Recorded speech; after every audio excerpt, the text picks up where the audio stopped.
Ai, está tanto calor. O que me apetecia mesmo era assim uma coisa fresca, inovadora, mas rigorosa. Uma sereia? Oh Rita, o que tu queres é um observador fresquinho. Ah, era mesmo isso. Mas quanto é que isso me custa? A partir de 70 cêntimos por semana.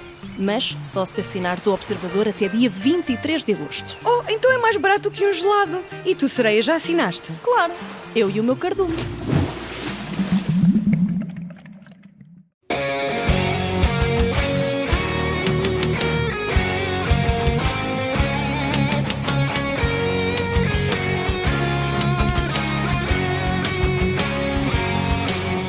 Chegou ao fim a Convenção Democrata de uma semana de galvanização de Kamala Harris, que encerrou a reunião magna. Ao longo destes dias, figuras como Barack e Michelle Obama, o casal Clinton, discursaram para mostrar a unidade do Partido Democrata e para serem os pontas de lança no ataque a Donald Trump, que ao longe foi assistindo e comentando na rede social que criou. Mas ao fim desta semana já é possível conhecer mais as ideias de Kamala Harris para o futuro dos Estados Unidos da América.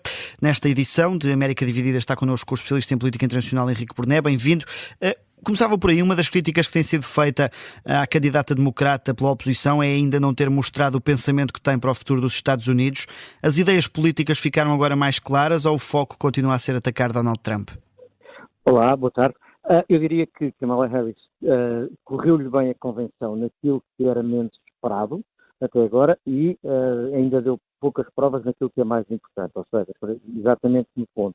Há um lado de entusiasmo à volta da candidata, da vice-presidente, que não se esperava, ou seja, ela conseguiu criar mais animação, mais atividade à sua volta, mas do lado das políticas propriamente ditas, apesar do longo discurso de ontem, foram 40 minutos, ainda é difícil espremer políticas concretas. E quando se espreme, há algumas coisas que são preocupantes para algum do eleitorado, que é fundamental, que tem que ver na parte económica, ou seja, tanto Kamala Harris como Trump estão à procura do eleitorado da classe média e, portanto, estão com propostas políticas que é a tendência americana hoje em dia muito intervencionistas, muito estatistas, muito de ir ao apoio direto e, portanto, muito fora da tradição americana e isso ainda está por dar provas.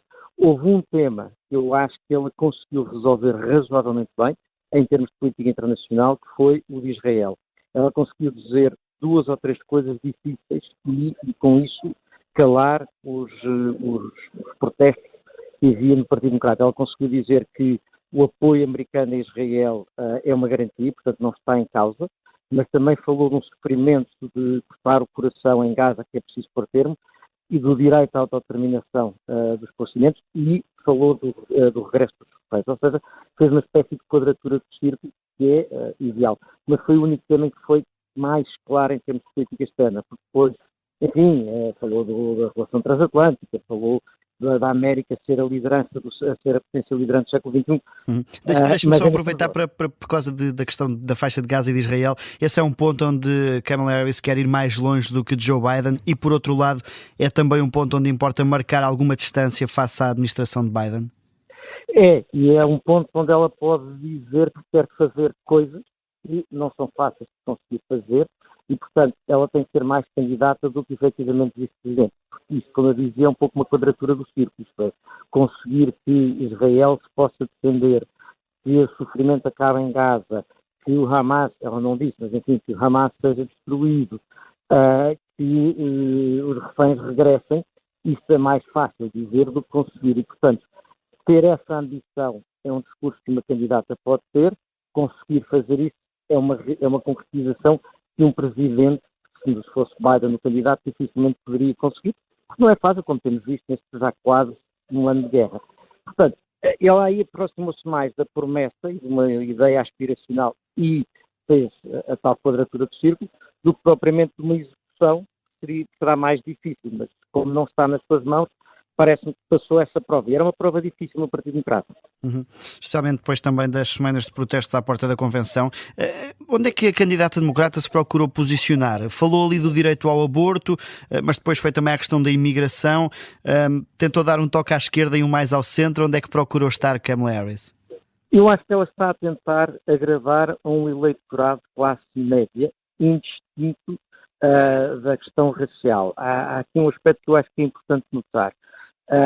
Esta candidata tem duas novidades, uma delas ainda não foi experimentada na presidência dos Estados Unidos.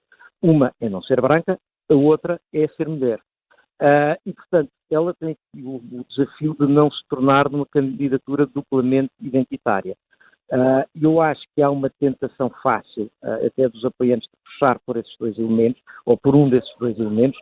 Aquilo que eu acho que se notou no discurso, e se tem notado em coisas que a própria diz, é puxa pouco por isso. Ou seja, quando fala das suas origens, fala da mãe de ter crescido num bairro mais ou menos de classe média, da mãe ter ensinado a lutar. É uma mensagem para o americano médio comum. E, aliás, alinhada com a escolha do vice-presidente. Portanto, não há aqui um discurso tão identitário. Depois, até porque se há um grupo identitário nestas eleições que é importante, é um que estas suas duas características não cobrem particularmente, enfim, se calhar cobrirá metade, que são os hispânicos, e que é um eleitorado que tem fugido um pouco dos democratas e que era importante para os democratas segurar. E, portanto, eu acho que ela está a falar para o americano médio, de classe média, nos estados que são os chamados swing states. E para esses não é o discurso identitário que funciona. Ela tentou não usar o discurso identitário, ou seja, posicionar-se como uma mulher com coragem, com garra, com obra feita. Não tanto como sendo a mulher e não branca. Parece-me que isso é um caminho acertado. E também perante as críticas de Donald Trump de que a Kamala Harris é uma perigosa marxista, há essa preocupação da candidatura democrata em mostrar que consegue ter posições mais centristas? Até porque, quer dizer, nesta campanha, um dos aspectos fundamentais é conseguir ir buscar eleitores potencialmente, ou mesmo habitualmente republicanos, que votem agora por achar que se sentirem horrorizados com a ideia de votar em Trump. E para isso não podem assustar esses eleitores. Ora, o que eu acho que é aqui de surpreendente é que as propostas políticas de Kamala Harris, que podem ser mais criticáveis na parte da economia, em muitos casos também são parecidas com propostas de Trump. Ou dito de outra maneira, tanto Trump como Kamala Harris têm propostas económicas muito direcionadas à tal classe média, muito mais intervencionistas, muito mais estatistas, muito mais proteccionistas do que o que é habitual nos Estados Unidos. Portanto, há aquela coisa de lhe chamar marxista, mas depois, ele também já chamou marxista mais ou menos a toda a gente do Partido Democrata. Há, aliás, um aspecto interessante, é que Trump parece que, de facto, não estava preparado para esta mudança de candidatura e ainda estão a afinar muito o tiro. Há um detalhe que foi notado por alguns jornais, é que, logo a seguir ao discurso, um dos primeiros tweets, ou antes do discurso, um dos primeiros tweets, não foi tweet, foi na rede dele, que Trump fez, foi perguntar onde é que estava o Hunter Biden, o irmão, o filho do presidente Biden. Bom, quer dizer, quem é que quer saber onde é que está o filho do presidente que esteve envolvido nos escândalos quando o presidente já não é candidato? Portanto, há uma falta de foco do lado da campanha de Trump e foram apanhados de surpresa com esta alteração.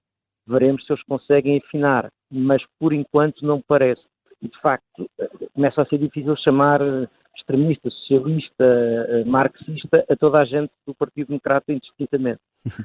Que papel é que passa a ter agora o Joe Biden, o presidente em exercício? Ou seja, fez um discurso de despedida para o partido, deu o seu endorsement a Kamala Harris. Que papel é que passa a ter agora nestes 70 e poucos dias até às eleições?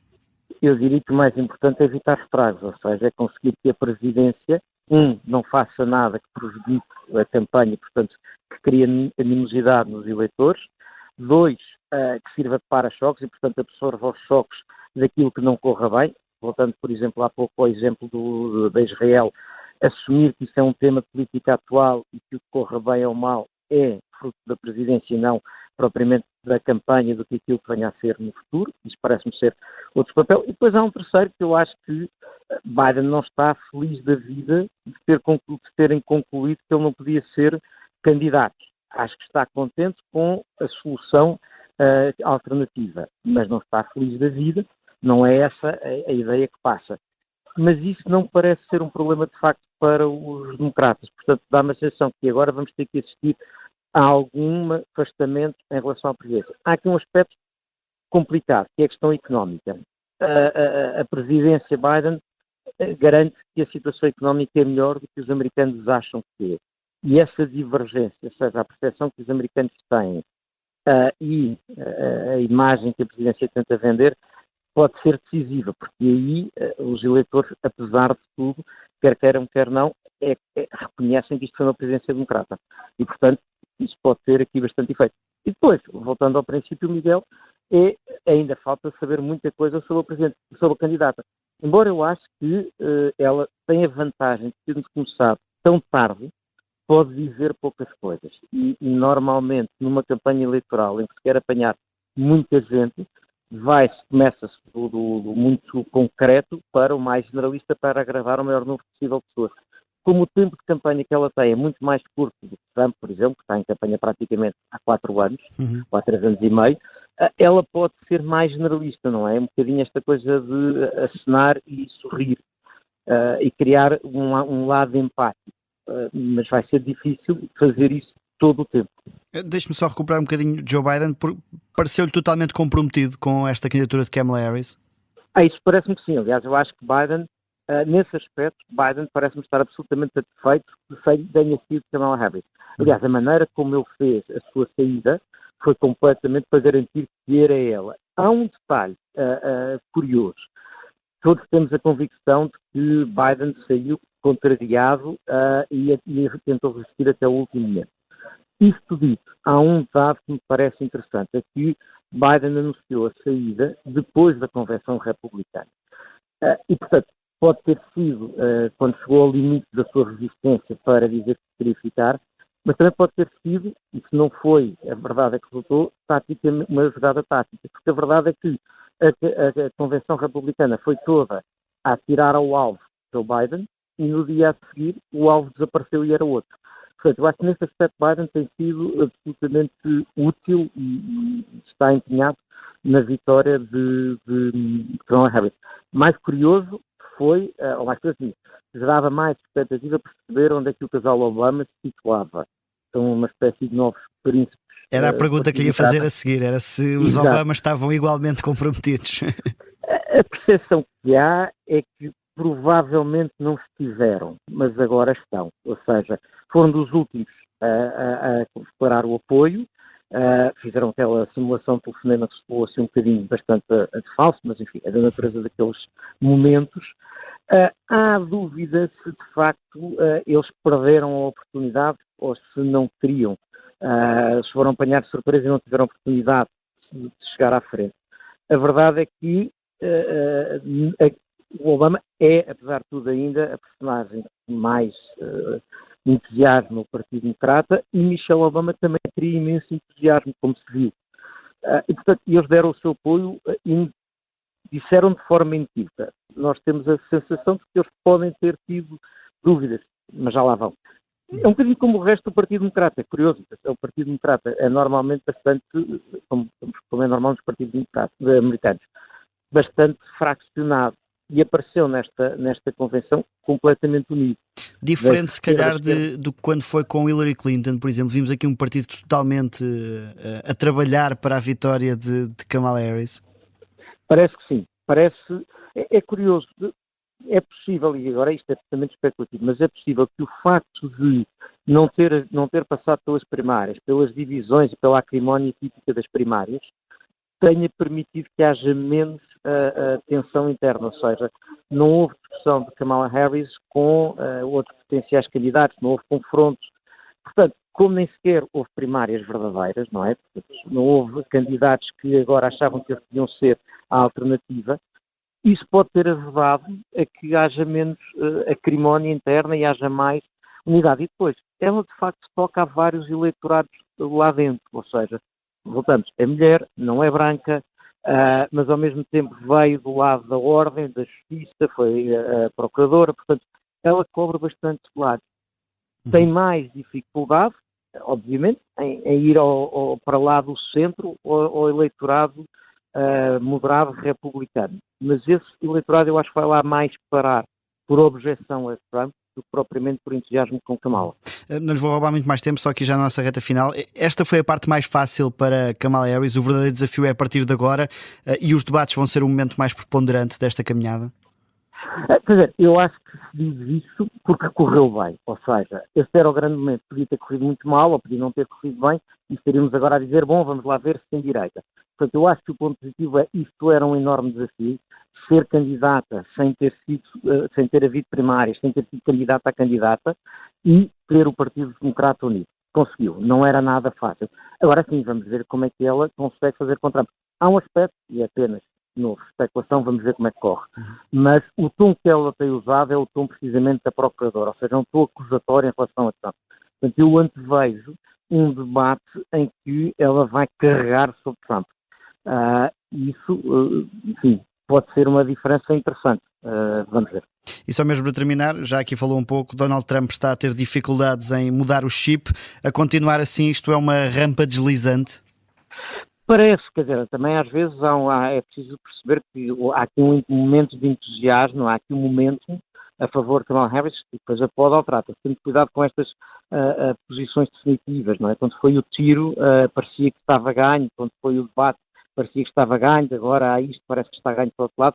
É melhor não ser definitivo em nenhum momento. Agora, neste momento, de facto, não parece estar a correr bem, estão fora de tom e o candidato a vice-presidente, Trump, em vez de conseguir chegar mais longe, fica mais perto. Entusiasma um núcleo muito mais restrito. Portanto, enfim, aparentemente as coisas não estão a correr bem, mas convém ser muito cauteloso até novembro, ainda falta algum tempo. E porque é política e todos os dias tudo muda. Obrigado, Henrique Burné, pela disponibilidade para se juntar a esta edição do América Dividida, aqui na Rádio Observador, no encerramento de uma semana em que os democratas falaram sobretudo para democratas, mostrando a unidade do partido para tentar ganhar o país. Por isso agora, finalizada a convenção, é hora de falar para todos os ordinary people.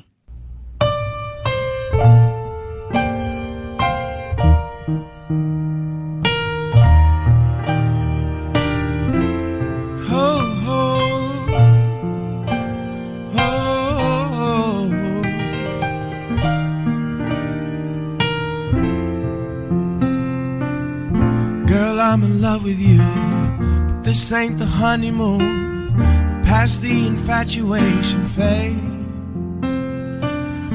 right in the thick of love. At times we get sick of love. It seems like we argue every day. I know I misbehaved and you've made your mistakes, and we both still got room left to grow. Right, what is a baby gonna do? And though love sometimes hurts, I still put you first, and we'll make this thing work. But I think we should take it slow. We're just ordinary people. We don't know which way to go, 'cause we're ordinary people. Maybe we should take it slow. Take it slow. This time we'll take it slow. Take it slow. This time we'll take it slow. This ain't a movie, no fairy tale conclusion, y'all. It gets more confusing every day. Sometimes it's heaven sent, then we head back to hell again. We kiss, then we make up on the way. I hang up, you call, we rise and we fall, and we feel like just walking away. But as all advances, we take second chances. Though it's not a fantasy, I still want you to stay. We're just ordinary people. We don't know which way to go, 'cause we're ordinary people. Maybe we should take it slow. Take it slow. This time we'll take it slow. Take it slow. This time we'll take it slow. Take it slow. Maybe we'll live and learn. Maybe we'll crash and burn. Maybe we'll